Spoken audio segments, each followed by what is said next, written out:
The ultra heavyweight division continues. And that man right there on the left in the white gi, well, he is by no means an ultra heavyweight, but AJ Agazarm, the infamous AJ Agazarm, has decided to test himself by going into the big boy division, a natural lightweight. Gets maybe the biggest one first round. We got Max Gimenis. Faces off with Max Gimenis of GF Team. This is, that's a penalty for circling the mat right there. Yep, AJ Agazarm has to engage. That is a big size difference. What would you say that is, Ken? I would say AJ's probably like 160, and I would say close to 140 pounds Max or so. is probably, I would say a solid 280, right? Maybe. Yeah, I would say maybe 140 pounds, 120 pounds. Look at that smash position immediately. Big size differences coming into play. Max Gimenis, huge crossface. Yeah, I don't think Max is trying to waste any time, you know, changing his game plan. He's going to treat him just like he's in the weight class. He signed up in the weight class. He's going to get treated like an ultra heavy. I think that's where we're at. There's just total immobilization of AJ Agazarm on the bottom here. I mean, how do you get out from that position right now? You just have to wait for Max to make his move before you can hope to recover guard. The way that his... Look at that cross face, that pressure. That's the thing when you're in this beautiful top position. If you can force your opponent to look in the other direction, it makes a bridge or a frame almost completely impossible. 3-point pass there for Max Gimenis. Big grip of the gi over the back, over the top of the shoulders, crossface, control of the hips. Definitely don't think this is how AJ planned on making this first match, but Max has been dictating the fight from the very, very beginning.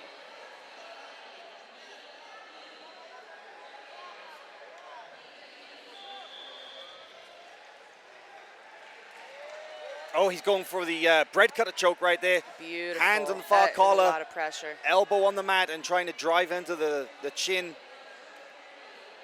My favorite. Kind of moving a little north-south now. I think he's still going to go for that bread cutter again, just resetting that bottom arm you see on the back of the collar, and now a big. But as we know, AJ Agazarm is a little bit famous for not tapping. Not tapping. He is one of the toughest competitors in the game. We've seen him escape from some inescapable positions just through sheer tenacity. Yes. And people will say you have to put him to sleep. Yep, you have to put him to sleep. You've got to kill him to beat him. Yep, he is not going to tap. And this, I believe, is AJ's first grappling match for some time, because you know he had a couple of fight-to-win matches in 2020. I'm not sure if he's competed in 2021. I need to actually check through the records. But you know, he took a little time off to focus on an MMA career, but now back to the martial art where he made his name. Jiu-Jitsu was one of his first loves, although also a wrestling background as well. Yeah, this is actually his first match in 2021. Only had one gi match in 2020. That was a tremendous match against Osvaldo Queixinho. I absolutely recommend that you go and check that out in the Flow Grappling Archives if you want a display of how tough AJ is. That one is definitely it. But a little Americana action here from Max. Yeah, Max burying his head down, controlling that wrist. Kind of scares me actually to see this, knowing how AJ is and the size difference here. You could easily see a dislocated cranking shoulder. on it, but actually that gives Agazarm the chance to come up to his knees. Whew, and right in on that bottom hook is Max, and then back to this, smashing quarter guard mounted position. Man, Max is giving might isolate the head and arm choke here. Yeah. We're gonna see an arm triangle. This is looking really tight, and that is a lot of pressure coming down towards your head. He is. That right hand is coming in. He's going palm to palm. See him, he's gonna dive his head closer and closer to the ground here, bringing in a ton of pressure. Yeah, right now the ear is on the tricep, but he's looking to try and get the head on the mat. Actually, no, switching it for the Ezekiel. Hand on the neck. Let's see, can he get the tap here? No, he actually gets it. He gives it up. This is how tough AJ is. He can withstand a fully locked-in Ezekiel choke from an ultra heavyweight. My word. Yeah, I see a lot of people watching from the sidelines, almost with like a skeptical look in their eye of what the heck is going on. But Well, AJ's still surviving and a little bit of a shoot out of bounds here. it really is that that age-old tale, though, isn't it, of jiu-jitsu? Is that you know, can a smaller grappler with the necessary skill overcome an opponent much bigger and stronger than themselves? Right, little David versus Goliath. The only problem is, though, Goliath didn't know jiu-jitsu. Max Gimenis does. That is right, and he doesn't just know jiu-jitsu, he is one of the best in the world to do it, so we have a little bit of a problem ahead of us.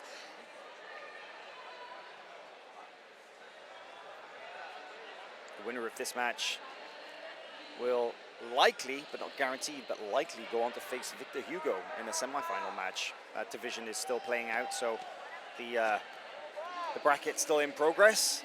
But this is a first round match for Max Gimenis this weekend. He elected to, I don't think we saw him do the absolute, did we? No, he didn't. No, he didn't Not do the this time. absolutes, no. It's interesting because usually the ultra heavyweights are some of the first guys to sign up for the That's absolute. right, that's right, but a couple didn't this time. And on mat 2, we're also, if you guys have the split screen, we're about to have an exciting match between Pedro Marino and Jaime Oh yeah, Canuto. Jaime Canuto versus Pedro Marino. Yeah, there's a lot of action going on here. In the stand-up phase now, an opportunity for Agazarm to possibly shoot his famous low single and try and take down Gimenis, but look at the size difference between them, really. The low singles Gimenis is a head taller than AJ Agazarm. Yeah, the low singles are very interesting on people of such bigger size because they can be very advantageous because you can go under so quickly and get out before you get smashed. The problem is because you have to shoot so low to get to a low single and you're on one, potentially both knees, if you do get smashed, you're going to get smashed, right? So it's a high risk, high reward kind of game with a much larger opponent. 5-0 right now for Max Gimenis. A little over 5 minutes in. I mean, to be honest, most lightweights wouldn't even last this long in the ultra heavyweight division, right? The fact that AJ is he withstood a lot of submissions right there. He did withstand a lot of submissions. And a lot of very close submissions from a very strong opponent. Max just kind of looking relaxed here, not too. Oh, and a big snap. That was a lot of power. That is something that I would definitely expect from this size difference of a match. Big snap downs like that. Max Gimenis has been competing for a few years now in this black belt division, and is one of the biggest, one of the physically the most imposing competitors in all of jiu-jitsu. Yeah, interesting to see AJ kind of driving forward, but I haven't really seen him set up any particular shots yet. And now Max pulls guard. Now Max pulls guard, and why did AJ Agazarm elect to compete in the ultra heavyweight division? Yeah, it's a great question. I think that he just loves the challenge. He just loves to test himself. Now 7-0.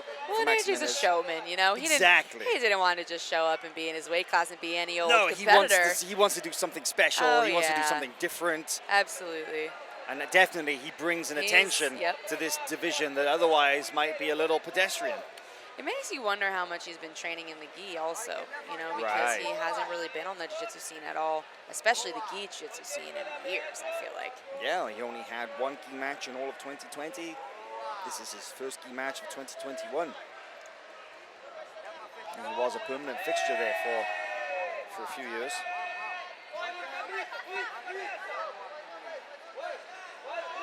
Nice. Just such consistent pressure from Max here on top. Stapling that top leg down. But AJ, a master of survival skills, we see, you know, back up to the turtle again with so much pressure, and not just any old pressure. It's not like he's just, again, not just fighting some random ultra heavy, he's fighting one of the best in the world. Yeah. Yes. Absolutely. He has racked up, I believe, 3 penalties at this point. So one more penalty also would DQ him. I think AJ just received his 3rd penalty right now. Oh. Something to do with the gi or the grips. Yeah. Yes. He looks almost like he's finding a Kimura here from the bottom position. He does have something locked up. But Max could quite easily deadlift him off the floor to defend that Kimura. So we will see what happens here. It's going to be hard to rotate that arm through, and Max pulls his arm out. Rips it out. AJ's still stuck here in this turtle position. Not really a whole lot you can do. Just over a minute left in this match. Just 1 minute. And consistent pressure from start to finish from Max Gimenis.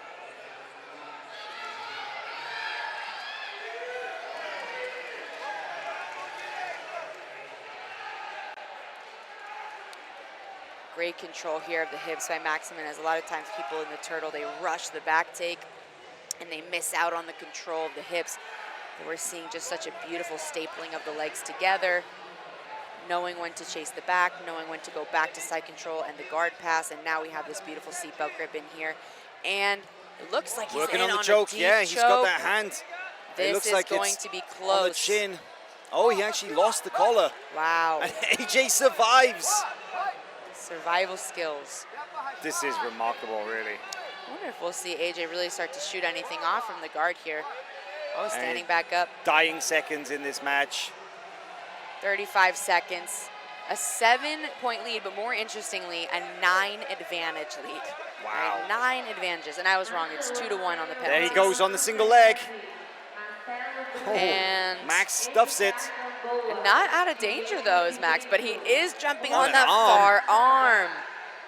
That was a nice transition, but AJ That's will 2 get the points 2. for AJ. Wow. Put something A on the board. small victory right there towards the end of the match. Oh, and knee bar.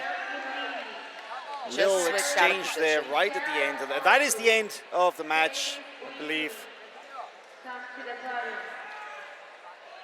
Time is called.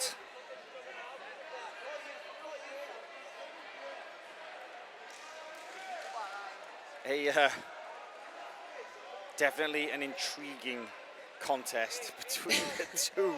Yeah, just about what we expected, though, I believe, with these two in particular.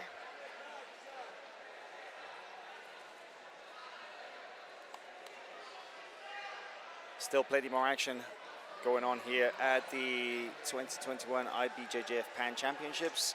Mats 1 and 2 features black belts all day. On if you take a look at the BJJ comp system and go to the Order of Fights tab, then you will see the live, real-time updated order of matches that shows you what's coming up here on Mats 1 and 2. Coming up next is Yago de Souza versus Jonathan Gracie. And right now on mat 2 is Pedro Mourinho versus Jaime Canuto. And there's plenty more action to come as we move through these divisions. With our official winner, Max Gimenis, moving on. Take a little look at the replay. You can see here, there's the moments, that was the near key lock attempt, the Americana that allowed AJ to bridge and roll. It's really incredible that he's able to even make space against an opponent so big, but Gimenis' size was just too much to deal with. That snap down, the weight advantage, but AJ's his toughness and his willpower. Yeah, that's all you can call it, right? Toughness and willpower, a lot of resilience here, and with a points victory for Max Gimenis moving on in the division. There's the last second exchange there right on the edge of the mat after AJ scored the takedown. A quick knee bar attempt there from Gimenis, but AJ was able to remove himself from danger. And there's the win. Well, we are going to take a short break of probably about 10 minutes or so. There are still matches taking place here, but we will be right back.